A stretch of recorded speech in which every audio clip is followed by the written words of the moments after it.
Ok. Amém. Vamos iniciar, então, mais uma noite de estudo da palavra do Senhor. Uma noite que, com certeza, o Senhor irá nos surpreender com a sua palavra. Uma palavra antiga, porém, que a cada dia ela se torna nova, se torna recente para nós. E aqueles que sabem vão rever, vão reaprender. Os que não sabem vão aprender. E vivamos assim até a vinda do Eterno. E eu gostaria de pedir o nosso irmão Valdemir, nosso pastor Valdemir, que pudesse orar ao Senhor, pedindo ao Senhor que dirigisse com a pessoa do Espírito Santo esse estudo. Por favor, irmão Valdemir. Amém. Querido Deus, te damos graça por essa noite, damos graça pela tua palavra, pedimos a ti um espírito ensinável, Senhor Deus, para poder reter todo esse ensinamento e colocar em prática. Por isso, Senhor, derrama a tua graça nesse momento, Senhor, em cada coração aqui e amplia mais, Senhor Deus, o nosso entendimento. Assim nós oramos e te agradecemos em nome de Jesus. Amém. Amém. Por favor, irmão Hilton, deixe Deus te usar, que nós possamos ter o nosso coração como terra fértil, como o nosso pastor Valdemir falou, para ouvir a voz do Senhor, que com certeza irá usar na instrumentalidade do Espírito Santo a sua vida. Por favor. Amém. Boa noite, meus irmãos, a graça e a paz. Amém. É uma alegria estar aqui com vocês. Então, vamos lá. Naquela mesma dinâmica que a gente sempre adota, eu vou fazer uma abertura aqui do tema. Ao final do estudo, eu vou estar encaminhando para vocês um material que eu produzi ao longo da semana. E nessa introdução aqui breve, vou apontar algumas informações acerca do nosso assunto, que é o pentecostalismo e o movimento carismático, as convergências e as divergências, e depois eu vou abrir aí para a consideração dos irmãos. Então, vamos lá. Por que o pessoal geralmente pede para a gente abordar esse tema, né? Porque existe muita confusão acerca dele. Quando a gente fala de pentecostalismo, aqui eu vou considerar o movimento histórico que vai ocorrer no início do século passado, tendo como local mais afamado a Rua Azusa, e de lá se alastrou para o mundo. E o movimento carismático, aquele da década de 50, 60 do ano passado, que foi influenciado pelo movimento pentecostal nos Estados Unidos, só que aí foi um alcance no ambiente católico. E aí eu vou tentar fazer uma transposição breve aqui para os nossos dias. Uma coisa que a gente deve observar, e eu até vou encaminhar para vocês também, junto desse estudo, é um livro que ele aborda que a igreja ela não ficou sem as manifestações carismáticas, sem as manifestações dos dons espirituais, né? Vamos considerar assim, ao longo da existência. Então, o livro ele aborda os 2000 anos de movimento carismático na igreja, do movimento dos dons, da efusão do Espírito. Então, não quer dizer que o movimento pentecostal que trouxe a realidade do Espírito Santo, nem dos dons espirituais, porque isso aí sempre ocorreu na história da igreja, existem relatos históricos sobre isso. O que chama a atenção no movimento pentecostal lá da Rua Azusa é que essa dimensão ela alcança grupos da sociedade que eram excluídos. Isso é uma coisa muito interessante. Eu sei que isso aí também é pauta de estudo aí do irmão Isaías. E se você observar lá o movimento pentecostal, o que a gente pode considerar? Como base, as experiências espirituais baseadas no livro de Atos dos Apóstolos, em especial no capítulo 2. A questão do batismo do Espírito Santo, o fenômeno do dom de línguas, seja ele como manifestação espiritual, seja como evidência desse batismo no Espírito Santo, né? E o fluir novamente dos dons espirituais na vida da igreja. Então, o movimento pentecostal, a ênfase dele, o que a gente chama de pentecostalismo clássico, é a questão do batismo no Espírito Santo. Que grupo que esse reavivar, que esse movimento espiritual alcançou no início do século passado? Se você observar a história desse movimento lá nos Estados Unidos, ele vai alcançar pessoas pobres, pessoas mestiças, né? Você vai encontrar reuniões onde negros, hispanos e brancos, eles conviviam ali em harmonia, coisa que para a época era difícil, porque havia lá a segregação racial forte nos Estados Unidos. Tanto é que a experiência de um dos principais proponentes do movimento pentecostal, que é o William Seymour, ele era negro, ele assistia às aulas no seminário do lado de fora. Então, tinha lá a classe, que tinha aula com o pastor, com o professor, e ele tinha que ficar do lado de fora, ali ao lado da parede, ouvindo a aula, porque ele não podia entrar no mesmo ambiente que os brancos. E o movimento pentecostal, ele rompe com isso.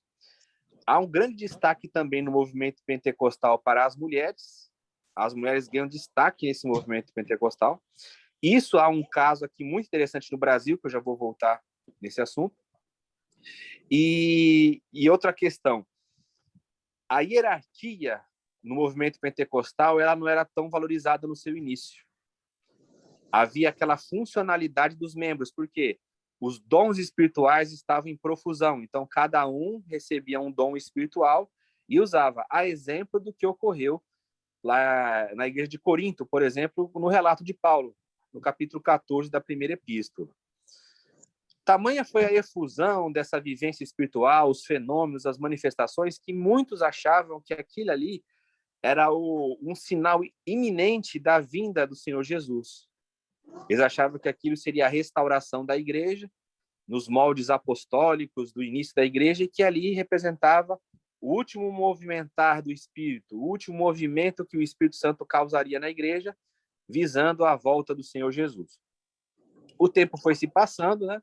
Dos Estados Unidos, eles foram distribuídos no mundo todo. Tem um livro que ele comete até uma injustiça histórica. Eu vou ver se também eu envio para vocês, junto com esse material, se eu encontrar esse livro em PDF, por exemplo. É o século XX, o século do Espírito Santo, porque esse livro ele cita qual foi o desdobramento do movimento pentecostal ao redor do mundo, mas quando vai falar do Brasil, ele fala assim em uma ou duas páginas. É uma injustiça histórica isso, porque o movimento pentecostal ele tem uma grande força no terceiro mundo, e o Brasil é um dos países em que o movimento pentecostal ele encontrou maior força, principalmente nas Assembleias de Deus, né? Nós temos a congregação cristã, e a Assembleia de Deus como sendo o que o pessoal chama de pentecostalismo clássico, que para alguns isso é um mito, né, que hoje já não existe mais, mas historicamente a Assembleia de Deus é a congregação cristã, primeiro a congregação, depois a Assembleia, em função da ordem de chegada dos missionários aqui no Brasil, constitui esse pentecostalismo clássico.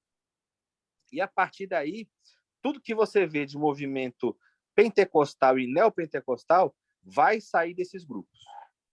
Tem alguns movimentos que vêm de fora, mas que não tem grande êxito e acaba se envolvendo aqui no Brasil e acaba assumindo essa forma brasileira. O que eu falei que eu ia dizer no início acerca das mulheres aqui no Brasil, eu vou retomar. A Assembleia de Deus, quando ela começa com esse movimento pentecostal aqui no Brasil, ela tem uma força firme lá no norte do país e as mulheres ganham destaque. Um dos missionários fundantes da Assembleia de Deus, que é o Gunnar Wingren, que era um sueco que passou lá nos Estados Unidos e veio para cá, ele fundou, vamos chamar assim, né, a Assembleia de Deus junto com o Daniel Berg. Não era a intenção fundar uma denominação, a intenção era levar para a Igreja Batista essa experiência pentecostal, mas acabou que eles acabaram sendo excluídos da Igreja Batista, eles fundaram a Assembleia de Deus. Eu sei que existe o outro lado da história, que vai dizer que eles foram rebeldes, mas a gente não vai entrar nessa discussão aqui histórica, não. A Assembleia de Deus, ela começa com a força da mulher. A primeira pessoa a ser batizada no Espírito Santo, segundo a concepção pentecostal, com a evidência do falar em línguas, é uma mulher lá em Belém do Pará.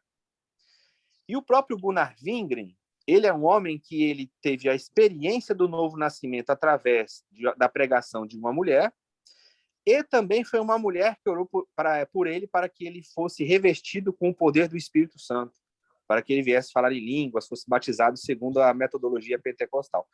Então, para ele, essa questão da mulher no ministério era algo já superado, era algo que ele via como normal, né? Só que em terra brasileira, ele vai ter um problema com isso. Tanto é que a primeira convenção das Assembleias de Deus foi realizada em 1930, na cidade de Natal, no Rio Grande do Norte, e esse tema veio à tona, o tema do Ministério Pastoral Feminino. Isso também teve grande participação porque a mulher do Gunnar Wingre, que é a Frida Wingre, autora de vários hinos do Inário das Assembleias de Deus, que chama-se Harpa Cristã, era uma mulher que tinha um trabalho muito profícuo. Era uma pregadora, ela era uma compositora, ela teve uma formação na Suécia como mestra da Bíblia, ela era professora de Bíblia. Então, aqui no Brasil, o movimento pentecostal teve uma resistência nessa questão das mulheres. E aí decidiu-se, lá em 1930, que o Ministério das Assembleias de Deus, o ministério ordenado, ele seria constituído exclusivamente por homens. E aí já acontece uma das primeiras rachas, uma das primeiras divisões do entendimento assembleiano. Por que eu estou falando isso? Porque o movimento pentecostal, fora do Brasil, ele é um movimento em que a mulher ela tem uma participação muito, mas muito grande. Você pode olhar, por exemplo, a Igreja do Evangelho Quadrangular. Ela é uma igreja fundada por uma missionária, né? A Amy Semple McPherson, né? E aí essa igreja também chega ao Brasil. Então, o movimento pentecostal ele caracteriza muito isso. Aonde que entra o movimento carismático? O movimento carismático ele entra ali na década de 40, 50, ali nos Estados Unidos, aonde os grupos católicos começam a se envolver com algumas literaturas do movimento pentecostal. Livros que falam da efusão do Espírito, livros como A Cruz no Punhal, do David Wilkerson, e aqueles grupos que começam a fazer os seus retiros, seus acampamentos, eles também têm a sua experiência no batismo do Espírito Santo. Eles começam a viver essa questão carismática, a questão dos dons, e ali esse ramo na Igreja Católica ele começa a crescer. E aí que vem toda uma questão. A gente sabe que teve o Concílio Vaticano II, na década de 60, na Igreja Católica. O que foi tratado lá também? Lá, pela primeira vez, um protestante foi convidado oficialmente para fazer parte do Concílio Vaticano II. É o David Duplessis. Isso é um fator muito interessante. E o que eles avaliaram? Que a Igreja Católica não deveria ficar muito fechada nas suas tradições, né? E a partir do Concílio Vaticano II, procurou-se ter mais uma convivência ecumênica, fraterna, com outras igrejas, com outras tradições que não fossem somente a católica. E viu-se uma oportunidade no movimento carismático, que era semelhante ao movimento pentecostal, de trazer uma renovação para a Igreja Católica. Por isso que o termo na Igreja Católica é renovação carismática. Então, nós temos duas frentes atuando aí. O movimento pentecostal na Igreja Protestante, na Igreja Evangélica, e o movimento carismático na Igreja Católica. Então, isso a gente pode considerar como coisas semelhantes. O que começa, então, a partir daí? Até onde esses movimentos eles têm força dentro dos respectivos agrupamentos, das respectivas tradições? O movimento pentecostal ele ganha força porque ele não depende de uma estrutura fixa como é da Igreja Católica. Cada igreja vai se expandindo e no Brasil você tem, por exemplo, hoje a realidade que dentre as denominações evangélicas, a maior denominação do Brasil é uma denominação pentecostal, que é a Assembleia de Deus. Isso até o último censo. A Assembleia de Deus era a maior igreja evangélica do Brasil, né? Não é a Universal, por incrível que pareça. A Universal ela tem a mídia, a fama, mas a maior igreja evangélica em número de membros e de templos é a Igreja Evangélica Assembleia de Deus, que é uma igreja pentecostal. Então você vê que essa matriz no campo religioso, no campo sociológico, antropológico, filosófico, avançou, né? Nós temos aí muita coisa que é oriunda do movimento pentecostal. Neopentecostalismo é uma outra coisa que a gente não vai entrar aqui com vocês. Talvez no finalzinho eu só dê um toque para falar acerca de uma coisa que ocorre também no movimento carismático. Então, o pentecostalismo no terceiro mundo ele avançou bastante. Ele conseguiu se expandir. É uma igreja que ela se adaptou bem no solo brasileiro, por exemplo, e ela expandiu. Aí, o que a Igreja Católica começou a fazer? No início, o movimento carismático ele era visto assim, vamos deixar acontecer, mas vamos manter, vamos frear para que isso não cause uma divisão na Igreja Católica. Mas, a partir da década de 80, o que foi verificado? Que como as igrejas pentecostais elas estavam crescendo muito, e já no mundo todo, aqui não somente falando de Brasil, mas no mundo todo, já era uma considerada a terceira potência religiosa, a Igreja Católica se valeu do movimento carismático nesses países que o pentecostalismo cresceu para fazer, entre aspas, um enfrentamento. Isso, existe um documento na década de 80, emitido pelo Vaticano, acerca da atuação das igrejas pentecostais no mundo, em especial no Brasil. Então, o movimento carismático ele começa, a partir da década de 80, a ser um oponente do movimento pentecostal. Por quê? A Igreja Católica estava perdendo muitos membros para as igrejas pentecostais. Não somente, no Brasil, não foi somente a católica, né? Outras igrejas também perderam. Hoje, o que está acontecendo da Assembleia de Deus perder membros para o movimento protestante, histórico, né, reformado, na década de 60, 70 e 80, era o contrário. A migração era das igrejas tradicionais, das igrejas católicas, para as igrejas da Assembleia de Deus, igrejas pentecostais, e aquele começo do neopentecostalismo, né?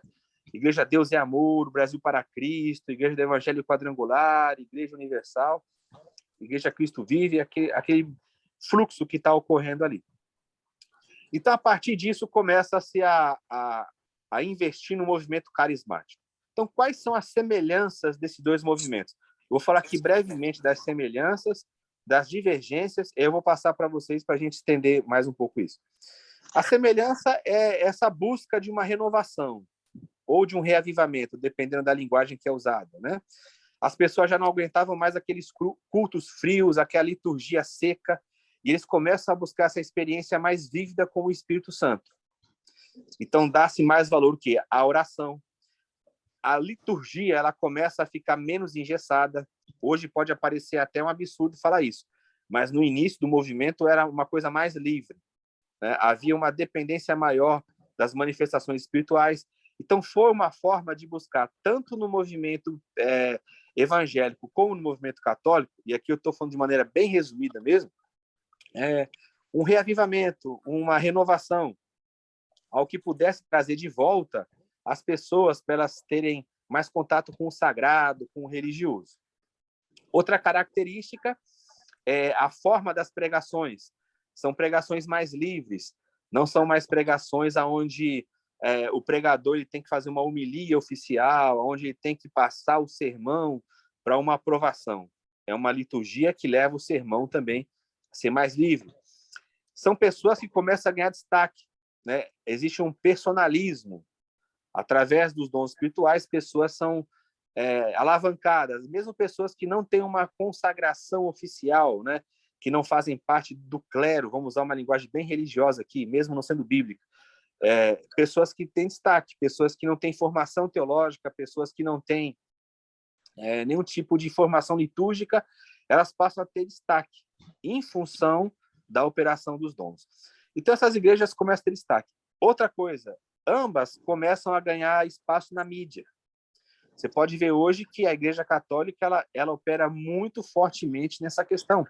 Existe, por um lado, uma igreja como a Universal, que tem um canal de televisão. Hoje você vê também a TV Aparecida, você vê a Canção Nova, que são igrejas que trabalham muito com essa questão midiática e com as personalidades midiáticas, né? Você tem os pastores, os televangelistas, e essas igrejas também, elas têm, católica tem os seus padres da mídia. Não sei se o pessoal lembra aí do Marcelo Rossi, né? Aí depois vai passando aí para o Fábio de Mello, e tem vários outros padres aí em destaque na mídia. E por fim, o que essas igrejas têm de comum? Elas conseguem alavancar muita gente e envolve a questão política aí. Isso é um ponto que não deve ser esquecido. elas convergem também para um ambiente político, e a gente não precisa nem ir longe, é só lembrar das eleições de 2018, que a gente vai ver como que essa pauta política ela entrou com muita força nesses movimentos. Esses movimentos eles acreditam que ganhando a política é uma forma de você expandir o reino, e isso já é tema para um outro assunto, para um outro debate. Quais são as divergências? O que separa esses dois movimentos, né? Embora exista um diálogo, o que separa os dois movimentos? Uma coisa fundamental, né, que separa é a questão doutrinária. Embora o louvor ele seja uma coisa que une, não sei se vocês lembram, o padre Marcelo Rossi, por exemplo, ele cantava músicas evangélicas, né, do movimento pentecostal. Então, o louvor ele levava à unificação. Mas o que faz a separação firme é a doutrina. Ali não há abertura de nenhum dos lados. Volto a dizer, embora haja um diálogo, a ruptura ela permanece. Não há como ter um ajuntamento. Por quê? Existem doutrinas ali básicas, fundamentais de cada lado, que não se abre mão. Por exemplo, a questão da figura de Maria. Se você quiser romper católico com evangélico protestante, é você abordar a figura de Maria. Nenhum dos dois lados abre mão do seu entendimento acerca da figura de Maria, né? Existem pontos em comum, mas quando passa-se para a questão cultica, para a questão da mediação de Maria, para a questão da tradição mariana, esses pontos ninguém abre o lado, né? Ninguém abre a sua vez para o outro. A questão da figura papal, né? A tradição da Igreja Católica é muito forte nisso. Então, embora você veja hoje um Papa como o Papa Francisco, que ele é muito aberto ao diálogo, é um homem mais sensível a essa temática, quando toca na questão papal dos dois lados, é um ponto também que não se abre. E a pergunta que fica para vocês é a seguinte, é a pergunta que muita gente faz. Se cada um dos dois lados advoga que a sua doutrina é a correta, eu não estou dizendo de maneira geral que todo mundo faça isso, mas se você vê a literatura oficial, se um lado diz que a verdadeira Igreja de Cristo é a católica, e outro lado vai dizer que a católica é uma igreja babilônia, que é uma igreja corrompida e que a reforma fez a divisão correta, como que esses fenômenos espirituais ocorrem nas duas vertentes, nas duas tradições? Seriam as duas obras de Deus? Seria a obra de Deus somente a católica e não a protestante evangélica? Seria o engano a obra na igreja católica e a verdade na pentecostal ou protestante? Ou as duas seriam um falso evangelho? Quando você coloca assim, você vai ver 4 tipos de defesa para essas perguntas. Tem gente que fala que esse movimentar, que esse movimento, que essa ação do Espírito, tanto na Igreja Católica como na Igreja Evangélica, é um sinal dos tempos e é um sinal que Deus está dando para mostrar que ele rompe com estruturas, ele rompe com pensamentos e tradições. Você vai encontrar gente dizendo que o movimento que ocorreu no Espírito Santo na Igreja Católica é o verdadeiro e que na Igreja Protestante é o falso. Você vai ver gente dizendo que foi o movimento pentecostal que trouxe isso e que o católico foi uma imitação para distorcer o movimento original. E você vai encontrar, por exemplo, classes protestantes que vão dizer que os dois movimentos são atuações até malignas para desviar o foco das pessoas de Cristo. Então, esse assunto, embora possa parecer simples, quando a gente expande, quando a gente abre, a gente verifica aí muita coisa para a gente debater, meus irmãos. E aí eu passo para o irmão Isaías após a concluir essa introdução. Interessante, Milton. Interessante a sua fala. E, como o irmão falou, um assunto muito próximo de nós. Acho que há uma falta de conhecimento, uma ignorância grande em muitos. Como sempre, eu quero abrir para os irmãos perguntarem. Temos aqui mulheres, homens que vivenciam essa experiência, perguntarem para o irmão Wilton, por gentileza, quem vai ser o primeiro a perguntar? Vamos lá? Que pergunta eu tenho?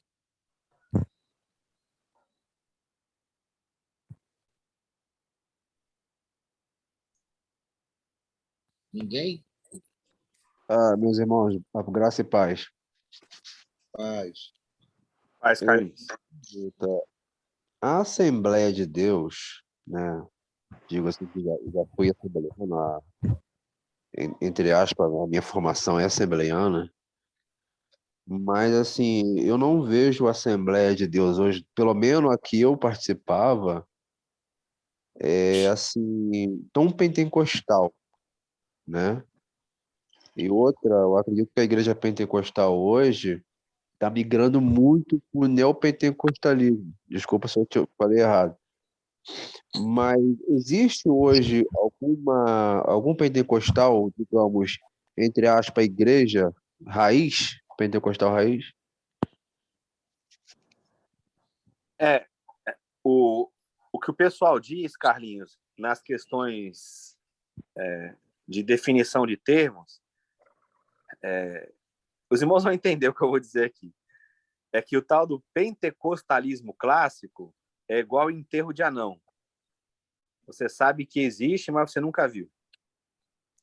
Por quê? Porque se advoga que já não existe mais pentecostalismo clássico. O que seria esse pentecostalismo clássico? É o pentecostalismo nas origens. É aquele lá da Rua Azusa que vai trazer o início aqui da Assembleia de Deus, ou da congregação cristã, cuja ênfase principal é o batismo no Espírito Santo e os dons espirituais. Aquela mensagem lá, Jesus salva, cura, batiza no Espírito Santo e voltará.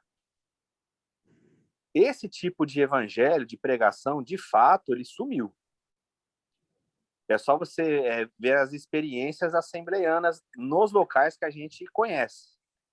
Como a gente não conhece o Brasil todo, pode ser que lá nos interiores, nos rincões, ainda exista esse tipo de abordagem. Mas você pode verificar qualquer tipo de Assembleia de Deus hoje, ou uma congregação cristã, que é até uma igreja mais fechada, né? Se essa pregação ela continua, se esse incentivo continua. Eu sei que a Assembleia de Deus ela fez uma campanha há alguns anos atrás acerca dessa questão de batizar com o Espírito Santo. Mas isso já não é mais uma prática cultica normal.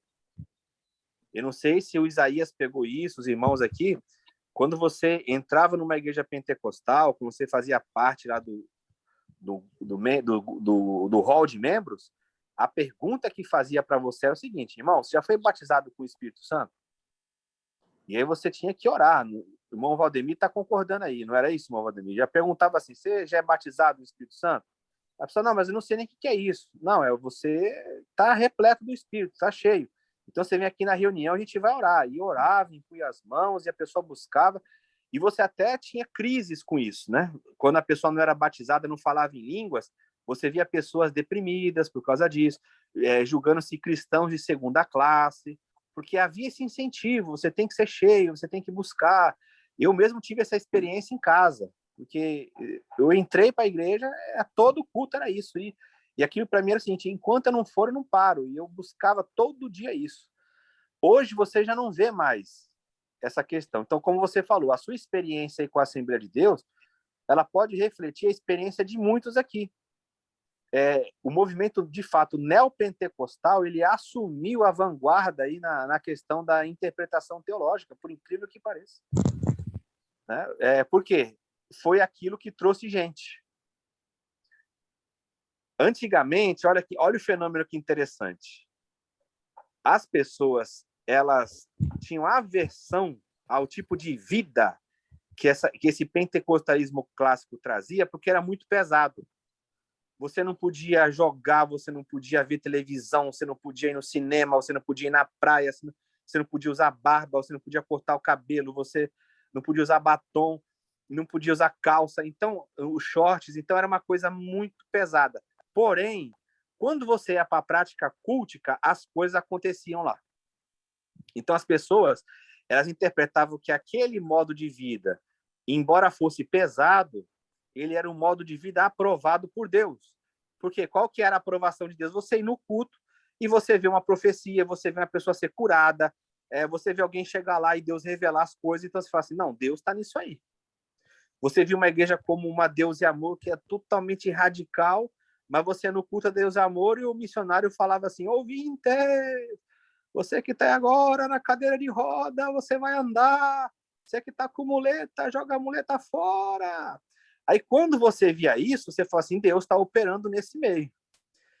Esse nível de vida, ele vai caindo, Carlinhos. E qual que é o nível de vida que vai assumindo o estereótipo? É o neopentecostal, aonde o importante não é você mais ser santo, não é você se separar do mundo. O importante é você ser rico, você ser bem-sucedido.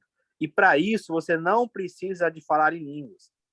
Você não precisa buscar o batismo. Por quê? Qual que era a visão que se dava o batismo? Errada ou não, o batismo é o revestimento para você viver aqui na terra, para você ser mais crente, para você suportar as aflições. Então, se eu queria ser santo, se eu achava que tudo era pecado, eu precisava do batismo no Espírito, porque era o revestimento de poder. Agora, eu tenho que ser rico, eu tenho que ser bem-sucedido. E para isso, eu não preciso do revestimento do Espírito, eu só preciso de fé, segundo a interpretação deles de fé. Por isso que é palavra da fé, movimento de fé, é usar sua fé, é vencer pela fé, é declarar pela fé. E para você fazer isso, é só você falar. Você não precisa mais buscar essa ênfase no batismo. E como as igrejas pentecostais, em sua maioria, por mais que se negue, mas quando a gente vê a prática, adotou esse discurso, você perdeu, de fato, essa questão do pentecostalismo clássico aí. Amém. Tudo parte da terminologia das palavras, eu creio. Tudo parte da terminologia das palavras. Mas vamos lá. A Thalita tinha se colocado aí para perguntar. Beleza? A paz. Paz. Então, em relação ao comparativo dos dois movimentos, eu acho muito complicado a gente invalidar um ou outro, porque eu acredito que Deus ele tem inúmeras maneiras de se manifestar. E aí, se a gente for pegar o contexto das pessoas, das obras e tudo mais, a gente sempre vai encontrar algum erro, alguma falha, e aí talvez a gente vá questionar, né, o agir de Deus, e ainda assim é possível dele usar, né, a pessoa, ainda que ela esteja em alguma contradição. Então, é complicado, né, a gente invalidar um dos dois movimentos, por ser da Igreja Católica ou não. Mas a minha dúvida é o seguinte: hoje em dia também a gente percebe um movimento no Brasil que, mais uma vez, é trazido do exterior, é trazido dos Estados Unidos, que são essas igrejas, né, com templo escuro, um investimento muito pesado na questão midiática, nas imagens, na forma de ministrar os louvores.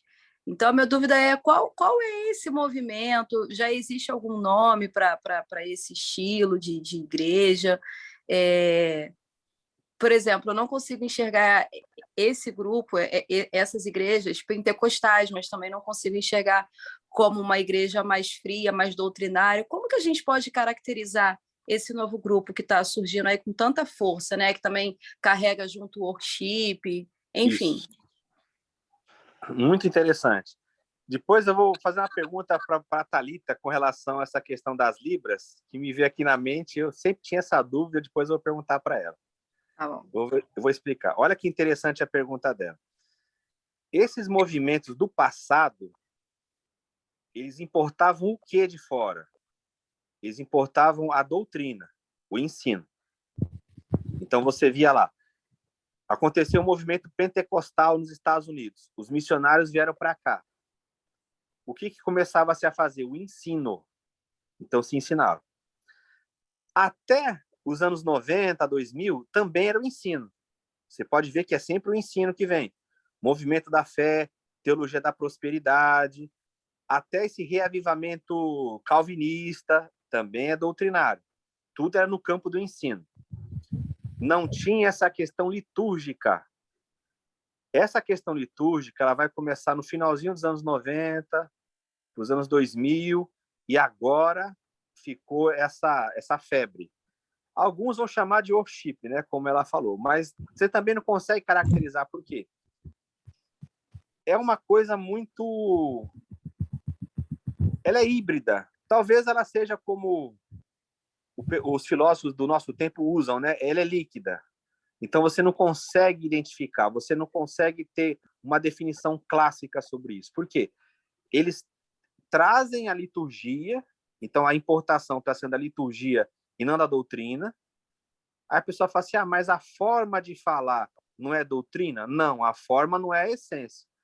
Eu posso sentar no banquinho lá, numa parede preta, com a luz em cima de mim, aquilo é o modelo, é a forma. A essência, o que eu vou falar, ali varia.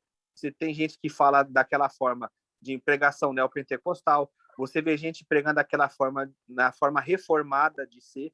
Então, não foi uma importação de doutrina mais, foi uma importação litúrgica, foi uma importação de forma. Então, Thalita, de fato, a sua pergunta é muito interessante porque ela não tem uma resposta óbvia, porque quando eles começam a trazer isso, eles vão mesclando. Então, ele fala assim, o que é legal agora? É a gente cantar de costas para o povo. Aí você começa a ver aqueles movimentos do pessoal cantando de costas. Agora, a moda agora é a gente colocar dentro da igreja uma cachoeira, simbolizando a água do Espírito. Aí vai fazendo aquilo. Aí daqui a pouco fala assim, a moda agora é a igreja de fundo preto. O camarada lá na Lagoinha fez, aí deu certo, os outros fizeram. Agora, aí já é os encontros, são as conferências. Então, assim, é uma coisa líquida, não é um bloco, não é que nem você fala assim, olha, importou tal doutrina, aí vinha um pacote. Aí o pessoal recebeu o pacote. Hoje não é isso. Hoje eles veem o que está dando certo em algumas localidades, eles trazem para cá e misturam no meio. Então fica uma coisa híbrida.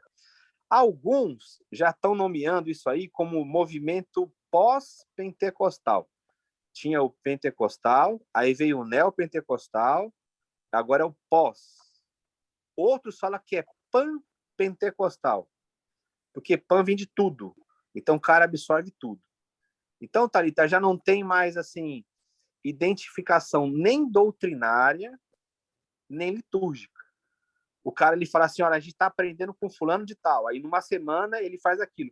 Daqui a pouco ele fala que Deus deu uma visão, deu uma revelação, ou ele vai no outro congresso, ou ele traz um pregador de fora e aquilo muda. Então já não é mais um bloco. Antigamente era mais difícil você mudar. Você via, por exemplo, eu tenho um exemplo muito clássico que aconteceu em São Paulo, de uma igreja batista, que uma vez convidou um pastor da Assembleia de Deus para pregar lá durante 3 dias. No caso, lá era o pastor Gesiel Gomes. Quem é da Assembleia conhece ele. Ele pregou na sexta, no sábado e domingo. Aquela igreja batista, ela mudou a forma de ser dela no final de semana. Por quê? Lá aconteceu o batismo no Espírito Santo. Então, o que acontecia lá? Aquela igreja teve que passar por uma transformação. E qual foi a transformação? Como a Convenção Batista lá não aceitava isso, ela teve que ser desligada. Por quê? Por causa da doutrina. Hoje você não vê mais isso. Você não vê esse desligamento. Por quê? As pessoas elas não mudam a doutrina de uma hora para outra. Ela vai absorvendo um ensino aqui, um ensino ali. Então você fala assim, eu sou assembleiano. Mas eu acredito nos 5 pontos do calvinismo. Você fala, não, mas não pode ser. Se você é assembleiano, você não acredita nisso. Não, mas eu acredito. Eu sou um assembleiano reformado. Não existe isso. Aí o cara fala assim, eu sou um batista tradicional, mas eu acredito nos dons. Aí você fala, não, cara, não existe isso. Não, mas nas outras coisas eu sou batista. Então essa mescla, ela ficou e a gente, de fato, hoje, Thalita, não tem essa identificação. Alguns estudiosos vão dizer que isso definitivamente é o início do fim das denominações. Eu acho que o Valdemir já viu isso aí, esse estudo também. Porque só assim, vai misturar tanto que daqui a pouco já vai se perder a identidade. Eu lembro que nos anos 90, eu participava de congressos, eu lembro que o Isaías também deve ter participado. O assunto lá era o seguinte, qual que é a identidade das Assembleias de Deus? Porque já foi se perdendo lá atrás. Hoje você não sabe mais. Então hoje cada igreja ela se tornou de fato uma igreja independente. Ela tem um nome lá, só que quando você vai olhar, você fala, não, isso não é o que esse nome está falando. Não é possível. A igreja tal, a denominação tal, ela é conhecida por isso. Como é que você está falando agora de que nessa igreja tem uma outra coisa que não é dela? O cara fala, não, mas olha só, no grosso a gente acredita no que a igreja acredita. Mas aqui na nossa experiência diária, a gente tem isso. E a pergunta que eu queria fazer para a Thalita é a seguinte. Quando ela está fazendo lá a comunicação dela, está fazendo a tradução lá, né, na Libras, como que você faz quando a pessoa começa a falar em língua estranha no púlpito lá? Como é que você identifica isso? Eu já sabia que a pergunta era essa. Eu até posicionei o telefone aqui. Eu já sabia que a pergunta era essa. Todo mundo tem essa curiosidade. Sim. Existem duas situações, né? Uma é se a pessoa que está pregando, que está ministrando, ela é batizada, você pode sinalizar o Espírito Santo ou unção, e você pode fazer esse sinal aqui, quando a pessoa está falando em línguas. Porque quando a gente faz esse sinal, você está remetendo à presença de Deus. Então, a pessoa está cheia da unção com a presença de Deus. Sim. E essa situação é quando o intérprete ele é batizado. E já aconteceu também comigo. Você não interpreta, lógico, né? Não tem como você traduzir essa questão, e aí imediatamente tem que vir um outro intérprete e trocar. E quando aconteceu comigo, da troca, a minha amiga também ela foi batizada. Então, a gente deu vazão ao Espírito Santo. A gente deixou, mas depois teve que vir, né, a questão do controle. Sim. E segurar ali a emoção e voltar a interpretar. Então, é simplesmente isso, assim. Claro que você não precisa ficar assim o tempo todo. Você pode fazer aleluia, glória a Deus, exaltado, né? Você pode fazer algum parecido, mas nunca tentar interpretar aquele momento. Porque uma outra dúvida que o pessoal me fala é o seguinte, o pentecostalismo clássico, ele coloca a evidência como falar em línguas. Aí a pessoa fala assim, mas Wilton, como é que vai ser para uma pessoa que não fala? Aí eu falo assim, deve vir no pensamento. Você já teve algum questionamento sobre isso? De a pessoa ser muda, ela não vai falar em línguas, né? Então, já teve esse questionamento, mas na questão de piada. Mas o que acontece? São raros os casos de pessoa que é totalmente muda. Na maioria, apenas surdas. Então, assim, emitir som, todo surdo emite. Sim. Então, se ele for tomado da presença de Deus naquele momento, ele vai emitir algum som que a gente também não entende, né? É muito, muito natural a gente escutar algum som fazer Esse som, por que ele não sai nítido? Porque ele não sabe como pronunciar. É só por isso que eu vou falar. Então, se ele for tomado ali da presença de Deus e tiver de acontecer, vai acontecer. Interessante. Wilton, é interessante essa fala da irmã Thalita, mas existe uma questão que é a simplicidade da ação do Espírito desde os primórdios. Desde os primórdios. O homem que tenta pautar, que tenta moralizar, que tenta identificar... Colocar numa caixa, né, Zé? A ação do Espírito Santo, exatamente. Eu, na minha humilde opinião, eu nunca acreditei que na Igreja Batista tradicional não houvesse a ação do Espírito Santo. Sim. Através, inclusive, do falar em línguas.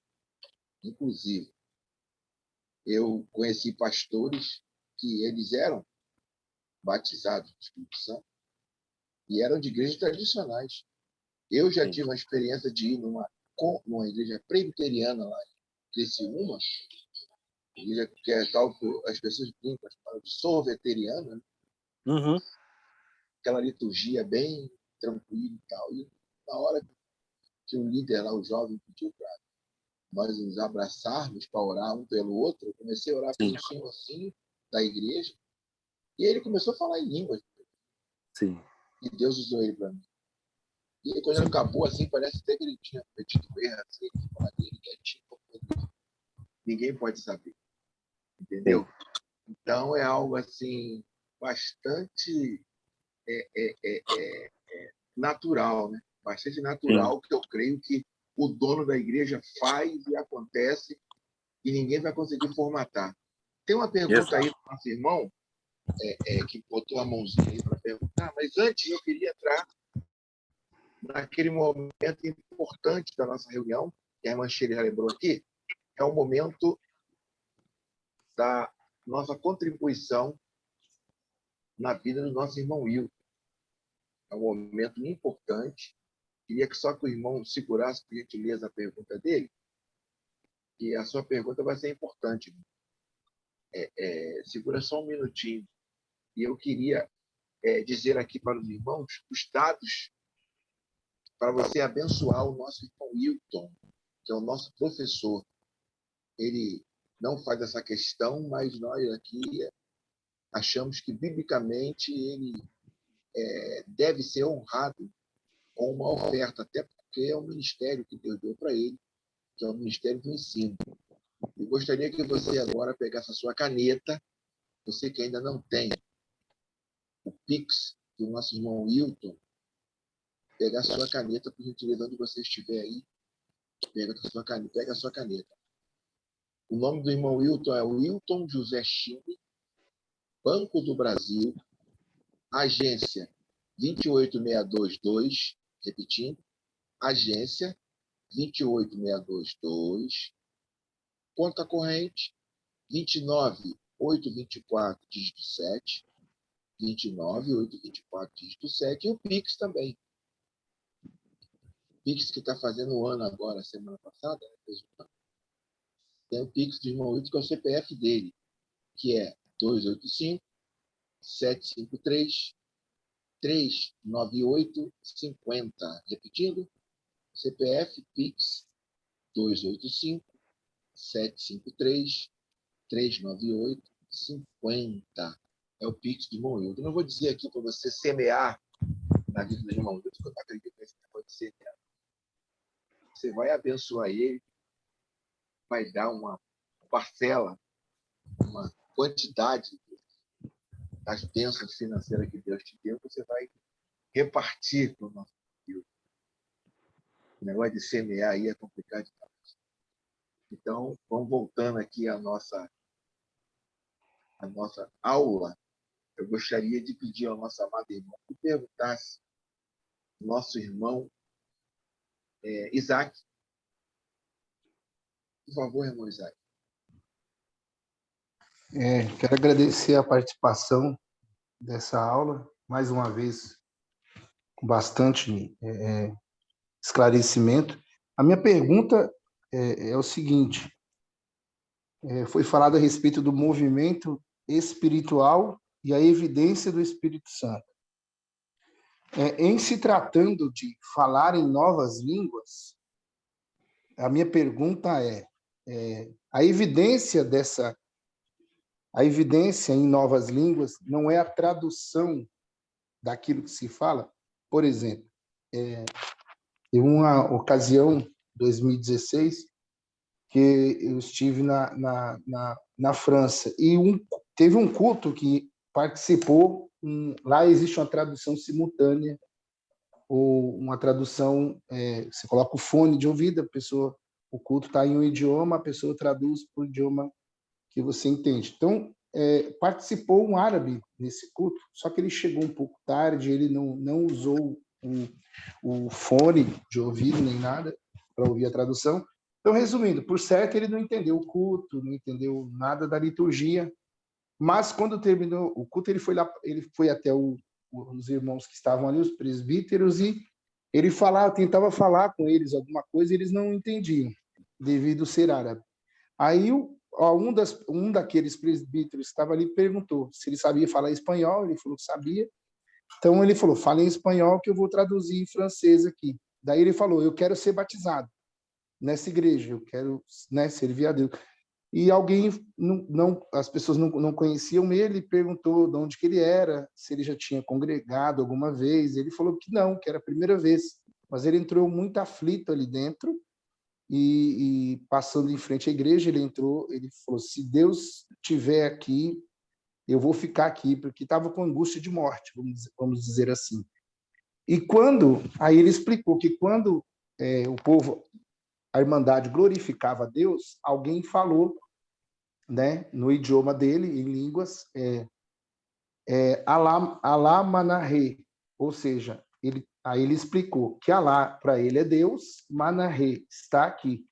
Então, ele sentiu ali como uma confirmação: Deus está aqui. Então, ele foi aonde ele solicitava ali que os irmãos fizessem o seu batismo. E então, essa é a minha pergunta, se a evidência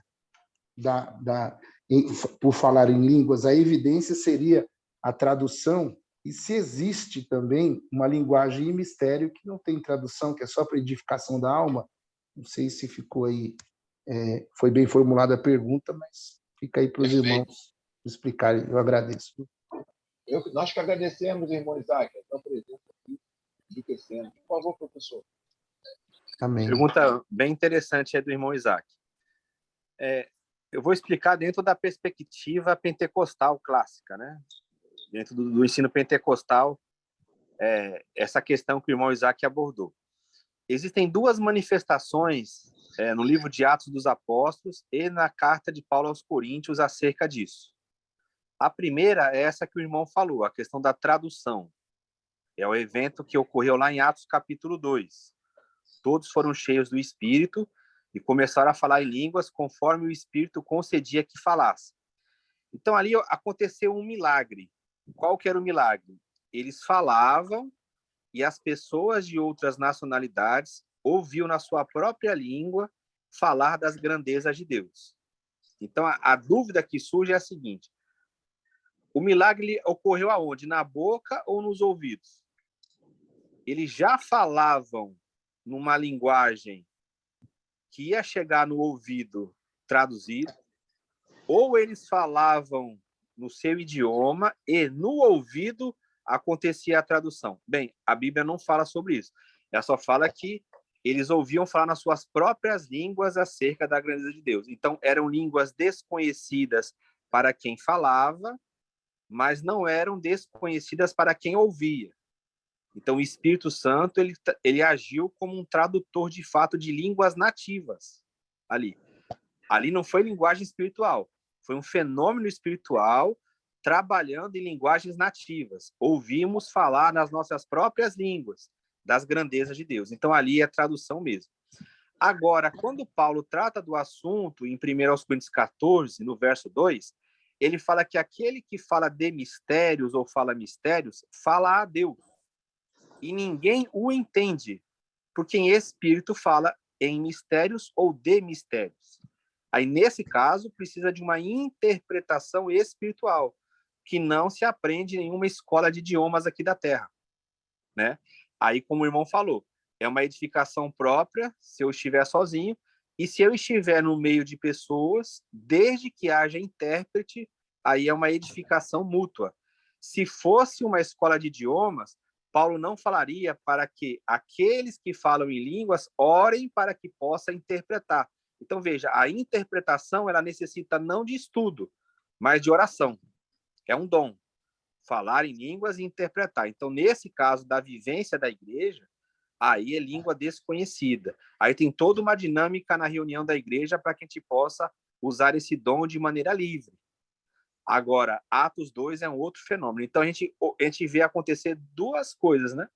Pode acontecer numa reunião da igreja, uma pessoa, como o irmão citou, falar e a pessoa lá entender no seu idioma. Então, ele pode falar um idioma que ele desconhece, mas que é conhecido da pessoa que está lá.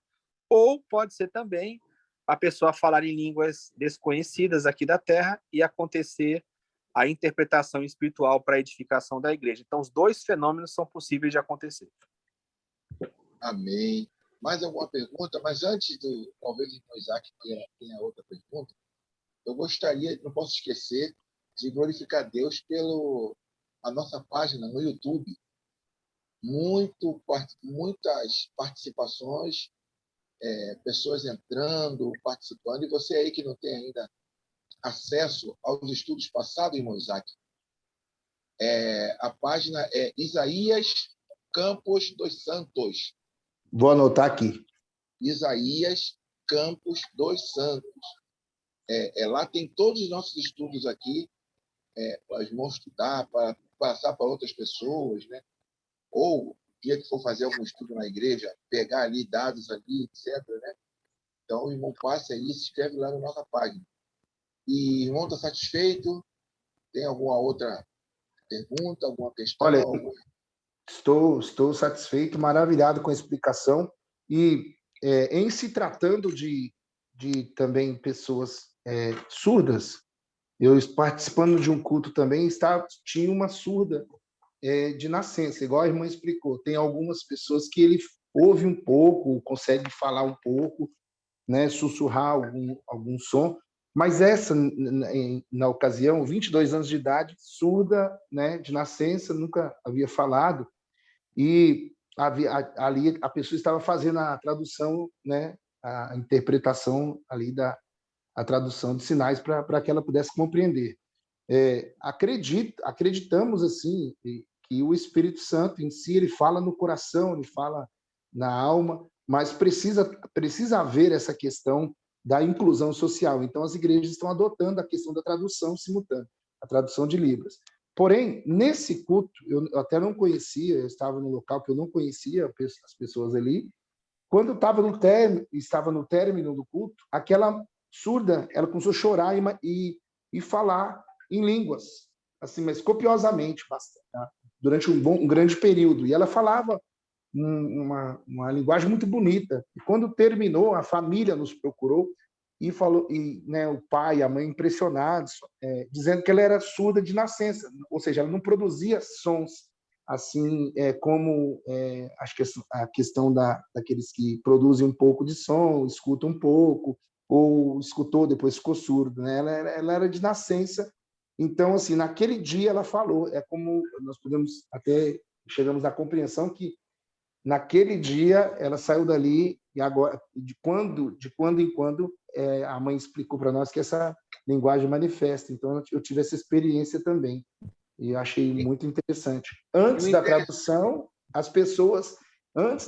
nós já vimos mudos sair da igreja chorando e dar algum sinal que estava entendendo a palavra. Então, acho bonito também que a palavra ela independe, né? A graça de Cristo independe, muitas das vezes, de uma manifestação do homem. Só isso que eu queria participar também aos irmãos. É a questão da caixinha que nós falamos. Ele faz o que ele quer, a hora que ele quer, e tem a questão também de criança. Não sei se alguém aqui teve experiência de crianças de 3 anos, São Peralta nos cultos e tal, falando em línguas e, inclusive, às vezes, Deus usando em profecia. Então, a entrada triunfal de Jesus de Jerusalém, né? As crianças de colo falavam. Isso. Então, é algo que é hoje e sempre teve essa manifestação, cumprindo-se a profecia de Joel, né? E é para todos. É para todos, jovens, crianças, velhos e etc. Alguém tem mais alguma pergunta? Ou podemos terminar? A Thalita ia falar alguma coisa aí do que o irmão Isaac colaborou? Por favor, ela tem alguma experiência dessa que ela já viu, algo assim, Thalita? Não ia falar não, mas é porque fiquei empolgada, né? Fiquei empolgada. Eu acho que no caso o que o irmão estava falando é que ela nasceu muda mesmo. Então, ele teve o privilégio de presenciar um milagre, né? Ela emitia som, mas ela emitia o som de uma maneira diferente, né? E, assim, quando a gente faz Libras, as pessoas que estão em volta, elas não entendem. E ali, no caso, foi uma conversa dela com Deus ali, que nem o intérprete seria capaz de conseguir traduzir, né? Então, eu espero um dia ter esse privilégio, conseguir presenciar, ter uma experiência como essa. Amém. E já teve outras questões que eu presenciei também, de amigos que nunca foram em uma escola, por exemplo, da língua japonesa, ele ia no Japão, e ele pregar os japoneses entenderem. Sim. Agora, essa é aquela questão que eu nunca tinha pensado. Ele pregou em japonês ou ele pregou em português e os japoneses ouviram em japonês. Eu nunca tinha pensado nisso, Wilson. Essas 2 questões. Nunca tinha pensado. Aprendi hoje. Entendeu? Então, é importante. Mais alguma pergunta? Eu queria dar... Eu estou sem luz aqui na minha casa. Sim. Não sei se você está me vendo. Faltou luz aqui. Eu estou vendo você, mas vocês não estão me vendo. Mas eu queria tocar sobre o fato da identidade da Assembleia de Deus e a identidade das igrejas históricas. Eu creio que a Assembleia de Deus perdeu a identidade, os batistas também perderam a identidade, Então, nós estamos entrando num momento muito, muito confuso e, ao mesmo tempo, muito bom, porque eu acredito que nós estamos num avivamento silencioso, porque toda essa identidade rígida, Também creio, está caindo. trouxe coisa boa, mas também trouxe danos. Entendeu? Até a reforma em si, a reforma foi traumática. Entendeu? E eu creio o que vai acontecer, o que você citou aí, de Joel 2, 28, e nós estamos caminhando para uma unidade, para uma comunhão no espírito, uma comunhão. Eu penso que nós ainda precisamos discernir o que é comunhão. A comunhão é no espírito, é algo um produto do céu e não é comer junto, não é churrasco, não é a mesma doutrina, não é pintar a igreja de preto, não é o modismo. Gostei do Chile quando ele falou do modismo. Eu venho de várias gerações, eu sou batizado há 54 anos, então eu já vi muita coisa, mas eu creio que nós estamos vivendo dois momentos, uma grande apostasia e um grande avivamento silencioso, que todos nós vamos ver um e outro. Nós vamos ver que eu creio que nós estamos entrando num momento profético, e lá Amós diz, Amós 3:7, o Senhor Deus não faz coisa alguma sem antes falar o seu profeta. Mas o verso 8 diz, ruge o leão, quem não temerá? Diz o Senhor, quem não profetizará? Então nós vamos ver profecias verdadeiras e profecias falsas. Então, mas nós vamos ter aí algo de extraordinário para poder sentir e ver a presença de Deus em toda a sua plenitude, porque Abacuque diz, olhai e vede, que eu realizo em vossos dias maravilha tal que contando ninguém acredita. Então eu creio muito nisso, nesse texto de Abacuque 1:5. Vamos ver, e eu estou vendo isso. Eu tenho 70 anos e estou vendo isso. Glória a Deus. Muito obrigado, pastor Valdemir, sempre uma participação rica, né? Enriquecendo. Na realidade, isso vai acabar, essas divisões, essas barreiras, essa nomenclatura. Eu creio que já está acabando. Nós temos observado isso. Vai acabar, em nome de Jesus. Vamos, gente, terminar? Amém. Está chovendo hoje. Pode ser que o temporal aumente. Na hora de você ir para casa. E já faltou luz. Já não tem mais luz aqui. Está faltando luz. Então, eu ia pagar o lanche hoje, mas sem dúvida fica difícil pagar o lanche. Na cantina da igreja. Gente, muito bom o estudo. Aprendi coisas importantes. Aprendi mesmo. Entendeu? E eu creio que Deus, ele tem a ação do seu Espírito Santo na igreja católica, na batista, na assembleia, em qualquer ajuntamento em que ele quiser se fazer presente, ele vai se fazer, e ele é o dono, ele é o cabeça, ele que gere. Em nome de Jesus, eu creio nisso. Irmão Hilton, muito obrigado. Eu que agradeço. Obrigado. Que possamos divulgar esses encontros aqui, irmão. Irmão Isaac, irmã Thalita, que possa divulgar. Não vamos... Isaías. Hoje não. Me pediram para falar na próxima semana, não sei se vocês concordam, com um tema que ele foi muito abandonado pela igreja ocidental, mas que ele era bastante abordado pela igreja oriental e dá pano para manga, que é a doutrina da divinização, da deificação do homem.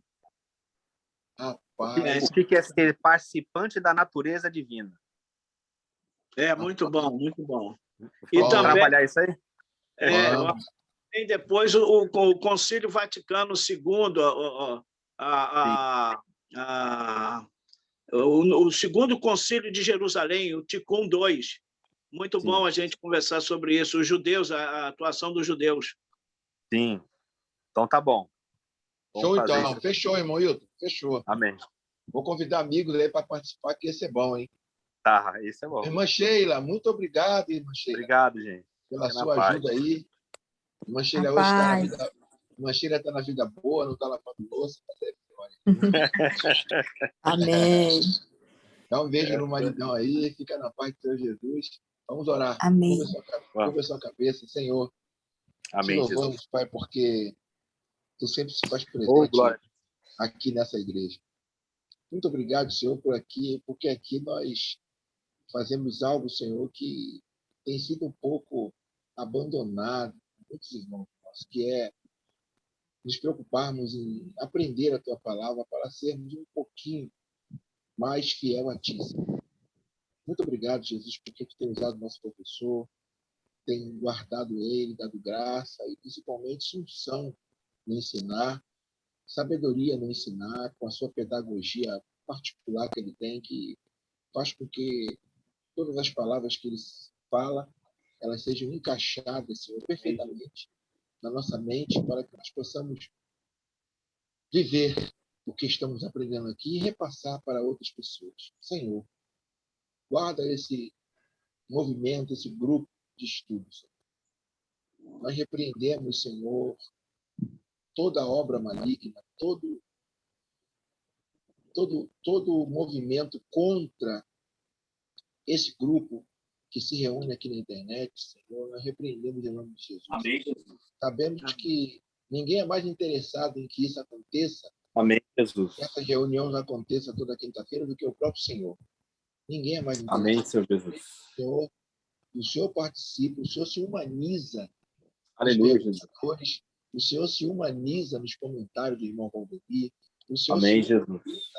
na fala do nosso irmão Hilton, na irmã Thalita, o Senhor se humaniza em nós.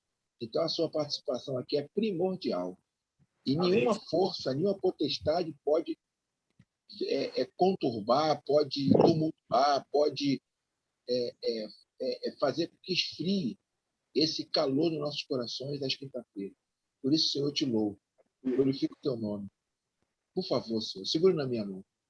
Porque se eu segurar nas suas mãos, talvez eu escape. Mas tu segurando nas minhas, eu sei que eu estou salvo e guardado pela tua palavra. Muito obrigado por tudo. Aleluia, Jesus. Te agradeço. Louvado é Amém. o teu nome, Senhor Deus. Amém. Amém. Gente, muito Amém, obrigado. Uma boa noite para todos. Boa Na noite. paz, tá bom? Paz. Amém. Obrigado a todos. Paz. Paz. Tchau.